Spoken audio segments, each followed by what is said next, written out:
in the warmth of the family room, surrounded by the laughter of her grandchildren, sits an elderly woman. Her name is Alara. In her wrinkled face, the traces of her youthful beauty remain like a faded poem. Her hand reflexively reaches for the small golden locket around her neck, a secret she has carried for decades, and every time she touches it, her mind drifts far away, back to a day at the marketplace, many, many years ago. Back then, Alara was just a child, a nobleman's daughter, accompanied by her guards. In a dirty corner of the market, her eyes fell upon an orphaned boy.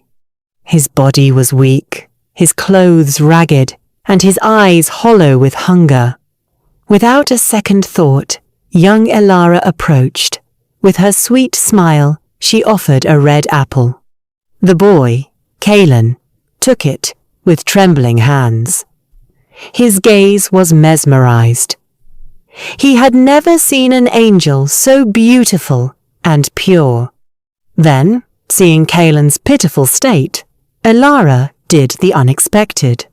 Innocently, she removed the small golden locket from her neck, a gift from her late mother, and placed it in Kalen's dirty hand. "For you," she whispered, "so you can trade it for food or clothes." Before Kalen could utter a word, little Alara had walked away, guided by her guard.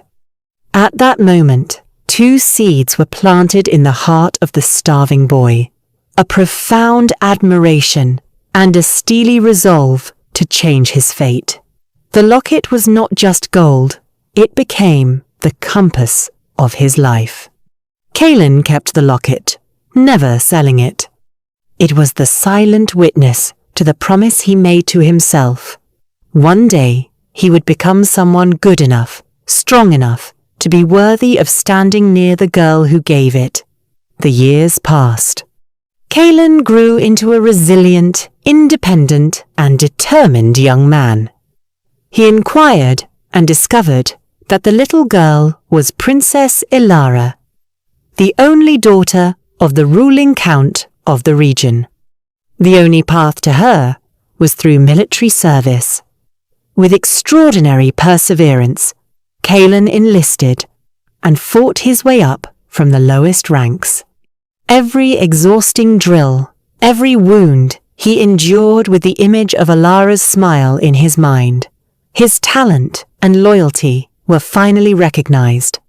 He was promoted and eventually chosen to be a personal guard of the Count, Alara's father. His long-held dream was realized. He could now see Alara every day. Alara had blossomed into a woman whose beauty captivated the entire court. And Kalen was now the stalwart soldier, always standing tall by her side. The childhood admiration slowly, inevitably, deepened into a quiet, profound love. However, the throne always has its own plans. The threat of war from a neighboring region forced the Count to seek a powerful ally. The easiest path, a political marriage. Alara was asked, with a heavy heart, to marry Count Marcus, a wealthy and powerful noble from the neighboring land, to save their people. Kalen's heart shattered into pieces upon hearing the news. But his love was greater than despair. After Alara's wedding, with unshakable loyalty, Kalen requested to be assigned as Alara's personal guard. His request was granted. He would protect her, even from afar, even though Alara now belonged to another. At every ball, every event, Kalen was always in the corner of the room, his eyes watching over Alara with unwavering attention. The world began to notice. Whispers started to circulate. "Look at the way that soldier looks at his lady." The whispers finally reached the ears of Count Marcus. The fire of jealousy, mixed with political suspicion, began to burn in his chest. Count Marcus was a proud man. He would not tolerate gossip that his wife and a lowly guard were involved in an affair. He devised a wicked scheme. A fake love letter was created, purportedly from Caelan to Alara. The letter was discovered and used as evidence of betrayal. Alara was accused of adultery before a family tribunal. Her face was pale, confused, denying but unheard.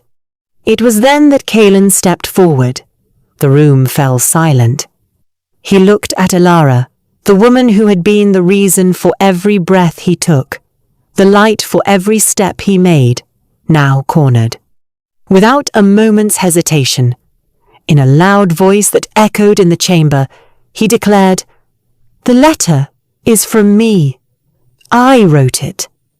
I am the one who loved her in vain. Punish me." The confession was like a thunderclap. Alara gasped, wanting to scream in denial, but Caelan's gaze stopped her, a gaze that held the same message as before. "Be silent. Let me protect you this time." The guards dragged Caelan away. As he passed Alara, in a fleeting moment, Caelan slipped something small and hard into Alara's tightly clenched hand. Trembling, Alara ran to her chamber. Her tears were uncontrollable. With her heart pounding, she opened her fist. Lying on her tear-dampened palm was a small golden locket. The same locket she had given to the starving boy at the marketplace, so many years ago. The world seemed to stop spinning. Her breath caught. All the puzzle pieces she never understood suddenly fit together perfectly.